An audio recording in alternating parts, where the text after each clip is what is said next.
सुरूर साहब, आप अपने पार्टी के बारे में ये बताएं कि आज आपका जुलूस निकलने वाला था, प्रोटेस्ट निकलने वाला था, तो इसमें कहाँ तक आप कामयाब रहे, इसके बारे में जरा विस्तार रूप से जनता को जानकारी दीजिए। कहाँ तक की कामयाबी की जहाँ तक बात है कि अगर हमारा जो मकसद है कि जिस तरह से इज़राइल फ़िलिस्तीन के ऊपर में जिस तरह से हमला कर रहा है, बमबारी कर रहा है, इसके ख़िलाफ़ हम लोगों ने रास्ता पे उतरे। जो 7 पॉइंट से होते हुए मल्लिक बाज़ार, मौला अली, क्लिप्स मोड़, सीआईडी रोड, लेडीज़ पार्क होते हुए 4 नंबर के पास में हम लोगों ने इस रैली को ख़त्म किया है। और जहाँ तक कामयाबी की बात है, अगर हम हर एक मुसलमान अपने तरीके से अपने तौर पे अगर फ़िलिस्तीन के मुसलमानों के लिए, बच्चों के लिए, औरतों के लिए, मज़लूमों के लिए, अगर उन लोगों के लिए अगर हम खड़े हो जाते हैं तो यही हमारी कामयाबी है। क्योंकि आज जो फ़िलिस्तीन के ऊपर में जो हो रहा है, जो इज़राइल जिस तरह से बम से, मिसाइल से, रॉकेट से जो हमला कर रहा है, पूरे घर को बर्बाद कर चुका है, पूरा शहर का शहर बर्बाद कर चुका है। आज उस मलबे में हमारे छोटे छोटे बच्चे, जो औरतें जो जिनके औलाद होने वाला था, बच्चा होने वाला था, वो औरतें आज मलबे के नीचे दबी हुई हैं, उसी के अंदर में बच्चा भी पैदा हुआ है। क्या आज हम लोगों को खाना और सोना हम लोगों के लिए हराम हो जाना चाहिए? जिस तरह से आज हमारे फ़िलिस्तीन के लोग मारे और कट रहे हैं, इसके लिए हम लोगों को हर एक मुसलमान को रास्ते पे आना चाहिए। आज 10 तारीख को नवंबर को 2023 को जो हम लोगों ने जुमा के दिन 2 बजे से 7 पॉइंट में से जो हम लोगों ने रैली निकाला था, जो अमेरिका का जो 2 डेलीगेट प्रधानमंत्री से मिलने के लिए आए थे कि हमें सपोर्ट, इज़राइल के लिए सपोर्ट दीजिए। आज अमेरिका जो दलाली कर रहा है इज़राइल का, इसके खिलाफ हम लोगों ने ये प्रोटेस्ट किया था।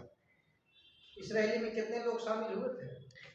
इस रैली में मोटा मोटी 300 से 400 लोग थे, जिनको लगा कि नहीं, हमारा ज़मीर जिंदा है, हमें उन लोगों के लिए खड़ा होना चाहिए।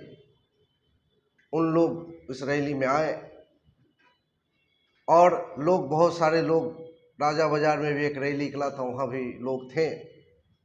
लेकिन हम लोगों को चाहिए कि हम लोग जहाँ भी हो, इस तरह से प्रोटेस्ट हम लोगों को शामिल होना चाहिए। इसके लिए सरकार से भी कुछ मुतालबा है आप लोगों का? सरकार से मुतालबा ये है हमारे भारत के सरकार से कि आज़ादी के बाद से फ़िलिस्तीन के सपोर्ट में हमारे इंडिया की सरकार रही है। हम लोग इंडियन हमेशा फ़िलिस्तीन के सपोर्ट में रहे। लेकिन आज जब प्रधानमंत्री का ट्वीट आता है कि इज़राइल के सपोर्ट में, कि हम आपके साथ खड़े हैं इज़राइल के सपोर्ट में, तो उस दिन मुसलमान नहीं, उस दिन पूरे मुल्क के, हमारे इंडिया के हर एक इंसान इस बात से बहुत तकलीफ़ में था। लेकिन बाद में अपनी बात को और स्टैंड को अपना चेंज करने के बाद उन्होंने कहा था कि हाँ, हम फ़िलिस्तीन के साथ में हैं। इसलिए हम लोगों को फ़िलिस्तीन के साथ में थे, फ़िलिस्तीन के साथ में हैं और फ़िलिस्तीन के साथ में रहेंगे। यही से आगे आपका क्या इरादा है आपकी पार्टी का?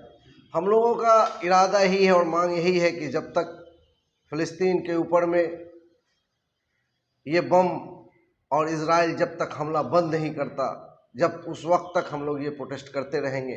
और ये भी हम जानते हैं कि हमारे प्रोटेस्ट कर देने से वहाँ पे जो जंग है ये रुक नहीं जाएगी। लेकिन हम अल्लाह के सामने खड़ा होकर के ये बोल सकते हैं कि हम लोगों ने कोशिश किया था उन फ़िलिस्तीनी मुसलमानों के लिए, बच्चों के लिए, औरतों के लिए, मज़लूमों के लिए हम लोगों ने खड़ा हुआ था और उनके लिए हम लोगों ने प्रोटेस्ट किया था। यही हम लोगों का सोच है।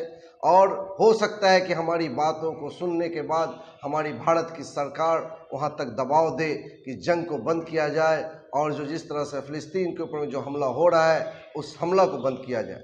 आप अपना नाम बताएं। मेरा नाम मोहम्मद सरूर आलम, स्टेट कमेटी का मेंबर हैसियत से आज हम पार्टी ऑफिस में हैं। जी शुक्रिया सुनील सर।